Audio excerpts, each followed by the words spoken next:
a 15-year-old, a teenager, has been shot in the back of the neck, paralyzed, is in the hospital, and the Miami-Dade Police Department, they are refusing to release the name of the officer, citing Marsy's Law, which was created for people like the 15-year-old, who was likely a victim of a crime. So instead of using the law appropriately, they have now added another charge to the paralyzed 15-year-old in order to justify hiding the police officer's name by claiming the police officer is a victim of a crime, even though the initial charges did not say so. They did it to cover their ass. I'm gonna give you the background. Let's put up a picture of this teenager. I'm withholding his last name. His name is Vito, okay? Vito has a beautiful smile, all right? He's a teenager, he's a kid. Troubled kid perhaps, but a child. I was a troubled kid myself. Another criminal charge has been given to a 15-year-old who was shot and paralyzed by a Miami-Dade police sergeant. Vito, last name withheld, was charged with aggravated assault Friday night. He was previously charged with possession of a firearm by a minor and resisting an officer without violence. Without violence, okay? The attorney for the 15-year-old, who was left paralyzed after he was shot by police while fleeing a traffic stop in Northwest Miami-Dade, said the teen was shot in the back of his neck while running from officers. 15-year-old Vito remains at Jackson Memorial Hospital, paralyzed from the neck down. Now this story gets quite interesting, and this is why people don't like the police. Because of stories like this. Literally, he gets shot in the back of the neck, paralyzed, he's in the hospital. The police agency, they come out with, hey, we're not going to release the name of the police officer involved, even though the cop is paid by taxpayer dollars, there's a transparency element, he works for the government, this cop is a public servant. They said, no. We're going to use Marsy's Law, a law that was created for victims. And in order to justify them using Marsy's Law, which would protect the identity of a victim, they decided to charge him, the 15-year-old, with another charge. It gets deeper. Speaking with 7 News on Friday, his attorney, Jarlins Princilis, pointed to the location where he said a Miami-Dade cop, his bullet pierced his client, the 15-year-old, early Sunday morning. He was running from the police, trying to get away, and he was shot in the back of his neck, said the attorney. Miami-Dade Police invoked Marsy's Law to withhold the name of the officer who shot Vito, claiming the cop was a victim of a crime.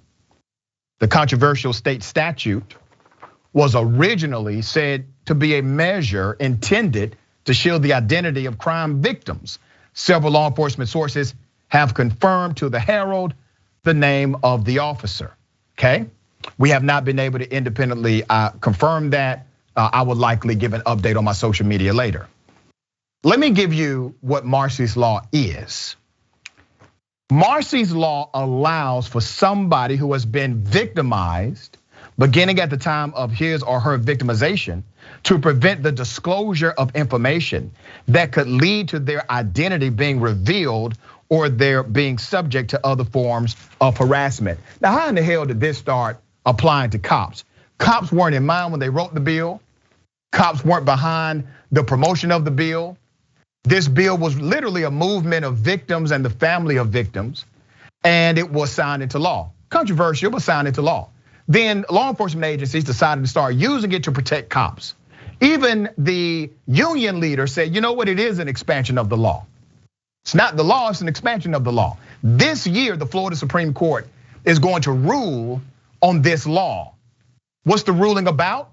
Well, it's about if police officers can legitimately use this rule or this law in order to protect cops who are public servants. right? But look at what they're doing. They don't give a damn about the law. Literally, they changed the law. And now a Supreme Court has to rule if them changing the law is appropriate. Anna, what are your thoughts on this? So many thoughts. Let me start off with the point regarding civil servants and how they are paid with taxpayer money to protect and serve the very community that has completely lost trust in them. And that's a huge problem, especially as we're experiencing a violent crime spike throughout the country. That's very real. And people's trust in these institutions, including local police departments, is incredibly important. And I would argue that these police departments need to focus on building back that trust. I know that, for the African American community, for Black and brown people in this country, that trust has been long gone. But it's important for people to feel comfortable and safe calling on the police department to help them in their time of need if they're experiencing emergencies. And how are people going to do that when you see case after case of them using deadly force against citizens who are not posing an imminent threat? I think that really needs to be clarified. This is not to say that people who are breaking the law or anyone who's running from the cops is a good guy and we're defending them wholeheartedly. It's not about that. It's about making a distinction between when it is and is not okay to use lethal force. Lethal force should only be used if a cop is facing an imminent threat. And that is clearly not the case here, as everyone agrees that the teen was running away from the cop. So number one, they are not doing anything in terms of attempting to build trust among the community by refusing to name the cop, by reinterpreting a law that was meant to protect victims of crime. And at the same time, we just keep going on and on with using lethal force toward individuals who are not an imminent threat. And the question is, do we value lives or not? And it doesn't seem like in this particular case, a life was really valued. Yeah,